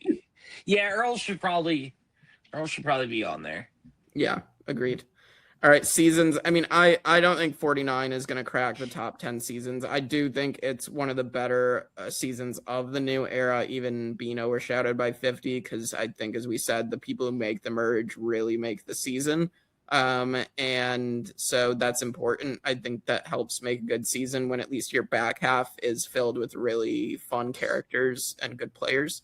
I think it's like probably higher middle in Survivor history, but it's just not going to be enough to crack this top 10, I don't think. Yeah, it's number 24 for me. And that's, I mean, as far as post-COVID seasons are concerned, it's only behind 47. Like, yeah. I really love this season. But yeah, it's more of a pre-merge thing. It happens. Yeah. I thought as a whole, the new era ended on a really good streak. Yeah. I agree. I think I like 48 more than most. I liked 47 and I liked 49. So I do think like that last 3 season stretch, I know people are going to disagree on 48 there, but like I enjoyed those last 3 seasons of the new era. I'll say that. So, but yeah. All right. That is the rankings as they will stand until 2 months from now. So, yeah, I mean, we'll see what happens with them at a later date. All right. Favorite male and female player. I mean, you guys already know who I picked. Sage, I'm going to go with the woman just because I think she was just an entertaining person on the show as a character. I thought she learned a lot as a player as her game went on. And I think she could have had a shot to win because her final tribal was pretty solid. And then, of course, I got to go with the man, the myth, the legend, RizGod, RizGod Baby, as my male player. Again, just in the new era, definitely the player I related to the most. And and I would dream to play a game like RizGod or like Rob Cisternino or something as a strategist. I just think they're just so fun to watch. So, yeah. What about you guys? I mean, verbatim for me. Yeah, I know I sat here and said there's someone that was my proxy of the season, but like when it comes down to it, my 2 favorite players were Sage and Rizo. And Rizo, for anything else, is because of how he grew on me. Like Sage, I was almost from jump. I'm like, yeah, this is the type of mentality I would like. These are the same types of people that I wouldn't like. These are the same types of people that I would like. With Rizo, it was more of a wow. When he grew on me, he really grew on me, and you know I was excited to see him play 50. It wasn't one of those we could have done this instead of him. Like for me, it's we could have done this person instead of Coach or Jonathan, whoever. But Rizzo's not on that list of people. It's like, oh, we didn't have to have him back here, and I think that is a big change from when it was first leaked that he was there. Yeah, 100%. Jonathan? Yeah, I'll say Sage for the women. I mean, I like that she kind of brought a more genuine nature to the game. Mm-hmm. It was very refreshing because I felt like I hadn't seen that in a while in the new era. So it was a nice change of pace for a little bit. And I liked her post when she got interviewed by Rob C. Afterwards, where she was like, "Oh, would you come back and play again?" She's like, "Nah." She was like, "What? Why not?" And she was like, "It was boring, man." And I was like, "Sage, that's why we love you." For the guys, I'll go down a different route because I know that the RizGod has plenty of followers, so he doesn't need like every person in the world. So I'll say Steven because he smiled at me at over the Edge weekend, and he saw me for who I am. The RizGod didn't come down from the heavens to say hi to us. He was, he's hanging out in Olympus, right now. So True. I'll say Steven. I'll go with Jimmy Neutron himself. Good pick. Good pick. The bargain store, Ryan Reynolds. Yes. Yeah. Eric. I am going to go with I'm gonna go with Soph for the female. I thought she did a really great job. I wasn't like as big of a Savannah fan. I like Soph a lot. I thought she played a pivotal role in it. So I'll give it to her. And then as much as I want to pick my boy Jawan because he's just great, I have to pick RizGod.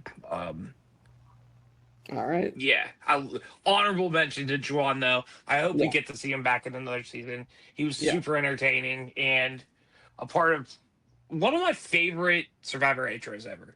Yes. Yep. It's really good, as we've discussed. All right. Last question. How did this season contribute to the evolution of Survivor? I mean, I think it's definitely bluffing the idols because I think it's just, we've seen it obviously happen before, but I think this completely innovated the game as we know it in a way that we've never really seen to this extent. So what about you guys? For the first time since season 31, the fans could vote on things going into the next season. It's not really an evolution because it has already happened before, but they gave us more options to vote on going into 50. And I guess I'm in the minority. I don't think the votes were rigged because I do trust that the casual fans love things like everything they voted for so far. We're gonna get Final Four fire making. I'm just letting you guys know that. Yeah. We're getting Final Four fire making. So yeah, the fans were able to vote. Yes, going off to what Jake said about someone keeping everyone hostage over will I, won't I, and it actually just getting that person to the brink of sitting at the end. The fact that for the first time, Jeff straight up says next season's All-Stars, so you might want to do things, and to cap it all off. And I think maybe Eric brought it up earlier, or maybe Jonathan, one of y'all. This is the end of the 40s. This is the end of the post-COVID. I won't say post-COVID era because everything post-COVID is post-COVID, but like I feel like these 9 seasons will always live in a block together. Like anything that happens after 50, I think will maybe they'll be their whole new thing, but this will always be the post-COVID era, and I do think it ended on a high note. Yeah. Yep. Jonathan. Influential. I'm trying to think. I don't want that to be like 49 didn't provide anything worth of value, like in the grand scheme of things of Survivor. But yeah, I think it definitely stands out because it's more of like a bookend to the new era in a way, even though 50 is kind of like the official bookend, but it's like 49 is like the pre-bookend to the bookend because it's all new people in the new era. But I think it was influential now that I just realized in the sense of there were a lot of issues that kind of happened unintentionally that sort of made the season have to like adapt on the fly, like the disaster tribe becoming the disaster tribe and having also someone get medically evacuated, the pre-gaming, the unintentional and unplanned 2 tribes that were formed, this kind of idea of what is genuine and what is fake, and being like villains, and what is the definition of a villain? Because last season we were talking about what is the definition of honor and integrity, and this season's like what's the definition of villainy? Like are you not entertained, kind of thing. Like that's what I felt 49 did bring to the table too. And then Rizo being the man, the myth, the legend, yes, himself. And that being that guy that the coming of him going into 50. So it's like, yeah, absolutely. Eric. After 48 seasons of talking about all the Survivor gods, one took physical form and joined the cast of 49. Like, RizGod baby, let's go. Yeah, no, this was a really fun season to end this new era, 40 to 49. And we got a little surprised because I think a lot of us probably were in the same boat of like, oh god, here comes this guy named RizGod, and we're all gonna hate him. And then, just like Colby, we all fell in love with him. Yeah, and now they're together forever. Yes, father and son. Yes, father and son united. Yes. Well, with that, officially, we're done with the rewatch. This has been. Congratulations, Jake. Thank you. Yay! Round of applause. It's been crazy to do 49 of these over the course of a year with you guys, with everybody who's been on the panels. I mean, you guys, Eric, you've been on the last two. Coach Drew and Jonathan, you've been on a bunch, both of you, and everybody else who's done it with us. There's so many to name. You all know who you are. I'll probably tag you guys. I mean, anything else to say? I mean, I don't. I mean, we'll be back in 2 months to do 50 in total. As far as rewatching, I will probably never rewatch U.S. Survivor again for a very long time. Good. I wouldn't either. It's been wild. It's been wild, everyone. It's been fucking insane. Yeah. Well, with that, we will close this out. So subscribe, like, share, comment, go binge our entire rewatch series. Go binge our Survivor 50 coverage so far, preseason and during the season, because it's awesome. We got a bunch of cool survivors on that are talking about it with us. So with that, we will fade into the background. And we'll see you all next time for more coverage of Survivor on the Tribe of Nerds.